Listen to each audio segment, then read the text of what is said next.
feeling sentimental.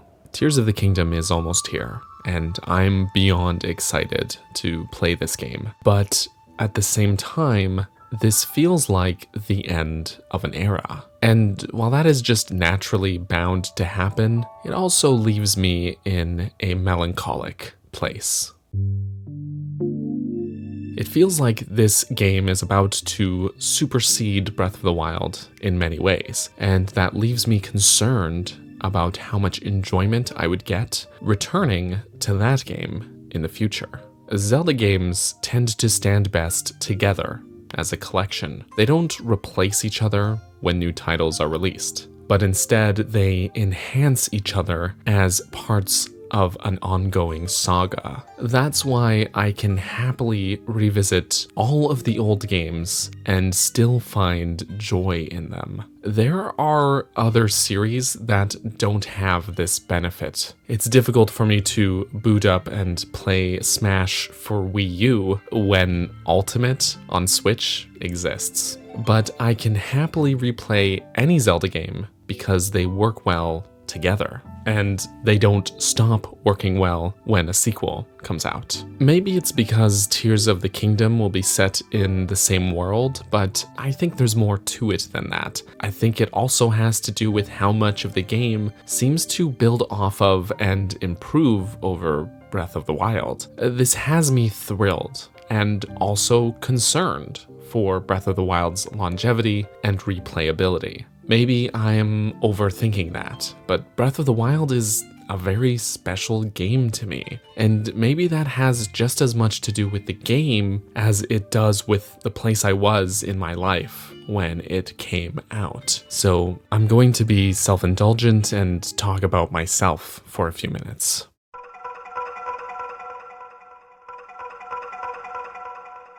My earliest childhood memories are of playing two games, those being Super Mario World and A Link to the Past, though I was too young to play them very well. Ocarina of Time, to my memory, was the first game I ever beat on my own, and it took a lot of effort. I wasn't really good at games at that point. It legitimately took me weeks to beat Queen Goma, but when I did, that feeling of triumph, of satisfaction, that stuck with me. Maybe my persistence is rooted in that escapism. The idea of retreating to a world where I could be a hero, where I was depended on and my actions had positive outcomes, that was all very appealing. It was easy for me to lose myself in Hyrule. However, as life happens, especially fast forwarding to my adult years, things sometimes have to be put on the back burner. When my son was born in 2012, gaming had to be put on hold. It was just not feasible for me to put the hours I used to into playing games at that time anymore. This is not a complaint. It's just a fact of being a parent with a newborn. This also isn't to say I quit or stopped playing games altogether. I just couldn't often. It wasn't until he was a little bit older that I could gradually sink more time into playing games and even play games with him. So with that in mind, Breath of the Wild represents for me a re-emergence into gaming. It was conveniently released at a time when I was finding myself able to get back into my hobbies, and in a big way too.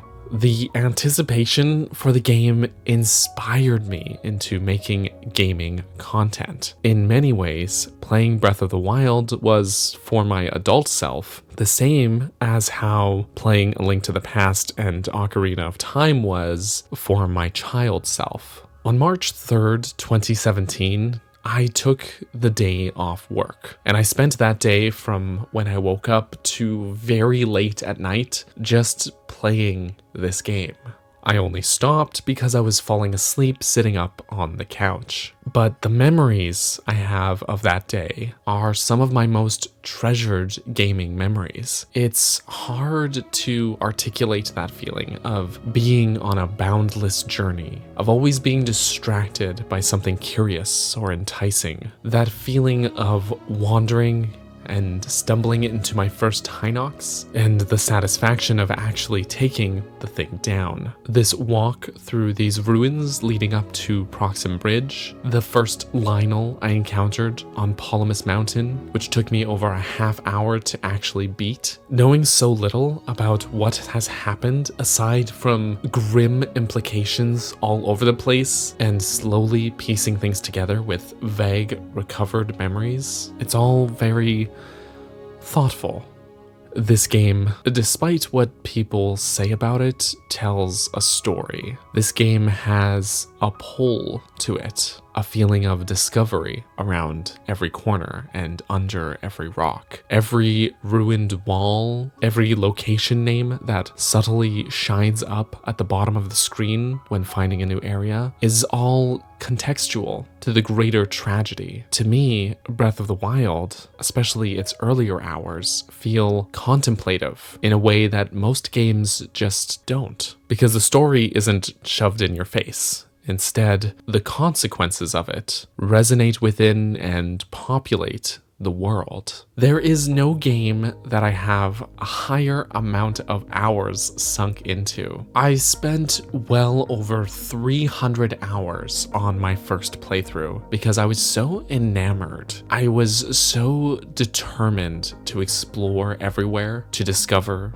everything. No game has ever pulled me in and immersed me into their worlds like this since Ocarina of Time. Breath of the Wild has undoubtedly changed my life. It has reminded me of what I love about games, both in what it achieves and in what it lacks. It has provided me a distraction from the stresses of adulthood and finances, and given me a shared passion to bond over with my son, with friends, and even cultivate a community online. I've always wanted to be a creator, at least since learning that that was a thing. Breath of the Wild, in its lead up, its anticipation, gave me that opportunity. Tears of the Kingdom will keep the train moving, for sure, and probably do so in even bigger and better ways. But no matter what happens, Breath of the Wild will always hold a special place in my heart. And I can safely say I'm not alone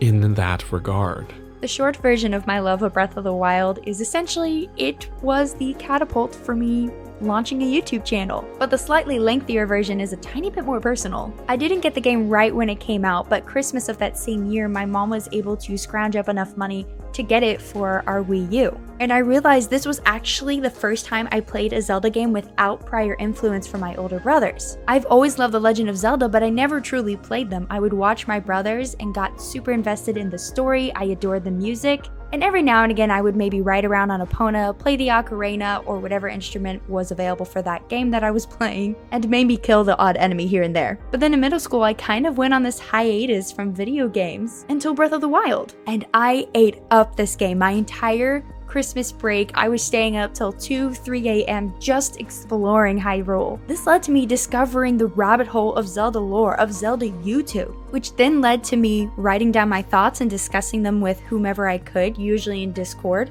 then getting my own microphone, my own camera, a video editing software, and then publishing my first video June 6, 2018. And for the longest time, my stuff wasn't even about Breath of the Wild, but that game was the launching pad for me even starting a YouTube channel and being where I am today. And on a final note, when I got Breath of the Wild, I was at the start of what would end up being years of, let's just say, an extremely difficult and trying time in my life. But after I graduated college in 2018, I started the YouTube channel, and through all of the chaos and the trauma happening in my life, making these videos, chatting with people in my comment section, then live streaming and chatting in the live chat, making my own Discord, it was such a nice break from what was happening in my life. And Breath of the Wild was the launching pad. So needless to say, I do get a tad bit emotional when it comes to the idea of playing its sequel in less than 3 weeks. Breath of the Wild is the only open world game that I have ever replayed. It's managed to capture exactly what the open world formula needs, that being the raw nature of exploration. In this game, I'm not systematically cleaning out the map of all the icons on it. Well, at least not on the surface. But I'm actively exploring the things that I find interesting on the horizon. That is what made Breath of the Wild so special to me. That flying bird robot in the sky? I want to know what that is. The burning mountain that has something crawling on it, I want to go to that. And of course, Hyrule Castle being patrolled by guardians. Here's hoping that Tears of the Kingdom is able to keep that going. From how things look right now, I don't think it will disappoint. The thing I like about Breath of the Wild the most is just the scenery, especially seeing it all for the first time. You come out of the Shrine of Resurrection and then you just see how vast and open the land of Hyrule actually is. But the main thing for me is the sunrise and sunsets. The amount of detail they put into this is just phenomenal. The way the sun lights the sky at the perfect angle just makes it so beautiful. Every time I see a sunset, I just want to take a picture. It's small details like that I really love about the game. Probably my favourite aspect of Breath of the Wild is just the freedom it gives you. For me, one of my favourite memories from playing this game is realising that after the Great Plateau, you can basically just go wherever you want. For example, you might arrive at Hateno Village for the first time and see a huge snowy mountain. Then you might start to wonder if the game will actually let you climb up there. And when you finally do make it to the top, you're rewarded with a secret boss fight. Moments like this are so rewarding, because you just think, wait, can I do this? And you can. For me, my feelings around Breath of the Wild will always be intertwined with my excitement for what was known at the time as Zelda U.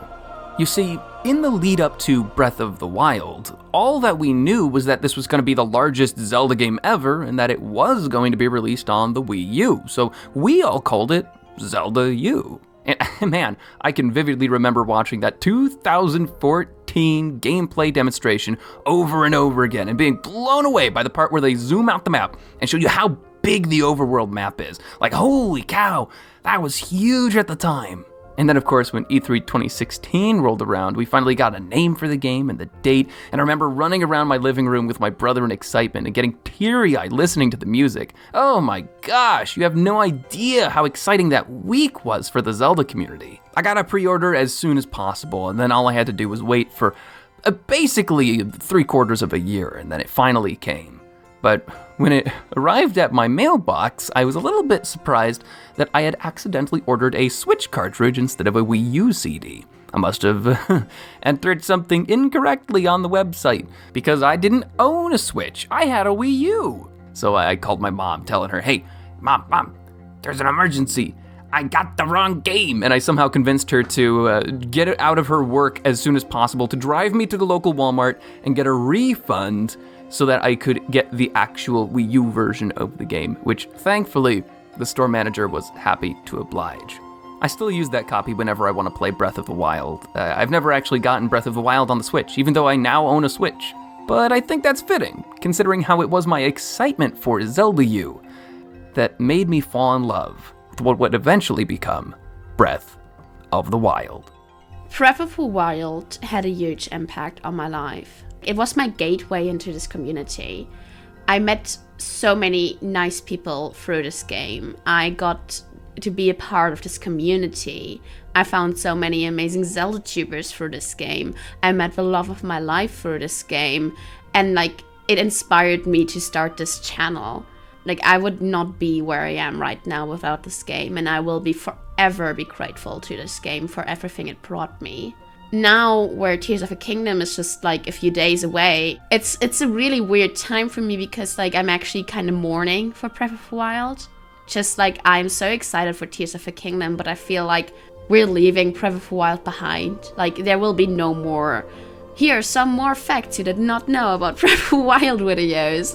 We will move on and leave Breath of the Wild behind, and I'm kind of sad about that, but I will forever keep this game in my heart as the game that had the most impact of my life.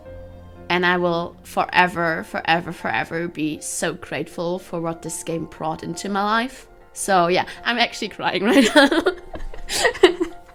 This game just means a lot to me, and like, I'm really looking forward to Tears of the Kingdom, but like, it's also with some sadness for Breath of the Wild. But on the other hand, I'm so excited what the future will hold for us. It's gonna be a good game. It's gonna be a good time. I'm excited. Put simply, The Legend of Zelda Breath of the Wild made my channel. Oh sure, before it came out, Gaming Reinvented did exist, but it was nothing compared to what it is now. The content was posted sporadically and without reason, editing was minimal or poorly done, and things like thumbnails were a complete non-entity altogether. But Breath of the Wild changed that. When the game came out, I decided to make something myself online, and the results have been drastic. Since that point, I've had all my most popular videos take off, including one with over 6 million views, learned how to film and edit video content, going from a digital scrapbooker to a proper content creator, met hundreds of amazing people, including many of my closest friends, and learned how to be more comfortable with both my voice and physical appearance online. Breath of the Wild completely changed that, and has changed my life for the better. Here's hoping Tears of the Kingdom goes the same way. One thing Breath of the Wild did for me personally is give me an introduction to people who create content for the Zelda series. Those creators at the time wouldn't have had nearly enough content to make as many videos as they did during 2017 and 2019 if it wasn't for the sheer amount of stuff that was available in Breath of the Wild. And when I say that, I don't even mean the amount of shrines, I don't mean the amount of Koroks or random things you can do in the world. I mean just how much there is to theorise and speculate on. Random ruins of buildings from 100 years ago lay across the map. It's one of my favourite things about Breath of the Wild, and speaking of mysteries, who can forget the Zonai? A giant mystery that didn't even grow into the phenomenon it is today until 2020. Without those mysteries, without that intrigue, I don't find Zelda content creators, and in turn, I never become a creator myself. I truly cannot thank the Zelda team enough for making Breath of the Wild. It changed the formula for Zelda, and while the change itself can be debated by each individual fan, I don't think the Zelda community would be half as big, loud, or amazing if it wasn't for Breath of the Wild. My first playthrough of Breath of the Wild will be one that will forever stay in my memory. I remember telling myself I wouldn't go into the final fight against Calamity Ganon until I had completed all 120 shrines. I needed one more and refused to use a walkthrough. It took me like 5 hours to finally find the last shrine, which I accidentally stumbled upon. After finally beating Calamity Ganon and putting like 60 plus hours, there was still a lot to do in the game. Breath of the Wild had a certain magic to it when it first came out. Here's to hoping Tears of the Kingdom can have its own magical impact on the fanbase. One of my biggest regrets is that at the time the game came out, with all the hype surrounding it, I caved and looked at other people play it. I did not have the means to do it myself at the time, and I did not expect that to change anytime soon. Big mistake. For me, Breath of the Wild is a perfect game. I don't mean it objectively, I mean it for me personally. It strikes a chord, speaks to the soul. The quiet, broken only by sounds of Link walking, birds chirping, and occasional piano, evoke feelings of walking through forests, of mountain trails. It feels like wild breathing into my ear, pun intended. It is also a lonely and melancholic game, but in a comforting way. Everything might have gone to shit, but life will always find a way, you know? Breath of the Wild is largely about discovery, but for me, over time and many playthroughs, that eventually got replaced by something else. A warm and fuzzy feeling of familiarity. Returning to Hyrule after a longer break felt special, in a way no other game ever did for me. It felt like coming home. I guess soon I will return again, but this time with fanfare. I was in film school taking 7 different classes. In one of them, I was a director of design, and in another, I was directing an episode of the school's TV show. I pre-ordered the Switch version of the game, but I didn't own a Switch. I struggled to hunt one down, because, if you remember, they almost immediately sold out everywhere. I had to call stores and check Facebook Marketplace like every day. Finally, This dude sold me his Switch for a guitar gig. I don't know, it was really random. Then the Switch and the copy of Breath of the Wild sat unopened until the end of the semester. And let me tell you what, that was the strongest exemplification of resistance in the world. I actively avoided watching any videos from March until May. I remember the 4-hour gameplay coming out and refusing to even go on the internet after that point. I needed to focus on school. The moment my final exam was completed, top 12 in the class by the way, I raced home on the freeway going 90 miles per hour to get to this new land called Hyrule. I remember shedding the plastic off and ripping into it, booting it up. I was astounded because I hadn't seen much. I remember struggling my way up the mountain not knowing Rome even had a cabin. I didn't know about the peppers, and I died about 50 times trying to cross that dang, icy river. I guess that's why they call it River of the Dead. After listening to King Rome's story and hearing that Zelda was in the castle, my smooth brain said, "This is just like Ocarina of Time. Go straight to the castle." So I went and I got a Stealth Sheikah set and enough food to, I guess, go talk to Zelda, obviously to get to the next plot point. I went into the depths of the Calamity with a little knight sword, 4 hearts, and like 6 meat skewers. I avoided guardians, snuck past enemies, and climbed around obstacles carefully. I had finally made it to the inner sanctum. Then the cutscene started, and a blight formed in front of me. My first thought was, why does it scream like that? And my second thought was, I'm definitely not supposed to be here. Breath of the Wild means so much to me in so many different ways. Primarily as a Zelda fan from a young age, but also as a content creator. At the point where this game was released, I was only just getting involved in the online Zelda fandom, and what a brilliant time to do so. I have so many fond memories of playing the game back when it first came out, particularly on release day when I was still in high school, and I was allowed to stay off that Friday and play the game. The amount of discussions I had online and people I met was crazy, some come and gone, others that I'm still very close with. Even over the past 6 years and a bit now, I've met so many amazing people and got involved in this amazing fandom so much more than I could ever have imagined. This game has helped me to learn a lot about making YouTube videos and just growing as a person. Those videos were pretty scrappy at first, but steadily improved over time. Content creation aside, on a personal level as Adam the Zelda fan, and not Hyrule Gamer the Zelda tuber, Breath of the Wild was an experience I will never forget. That first playthrough was magical. I've changed and, as I said, grew as a person a lot since the game was released, and having it throughout these past 6 years has definitely had a massive impact on who I am as a person. I love Breath of the Wild to bits, and can only thank it for where it's got me and the people it's allowed me to meet.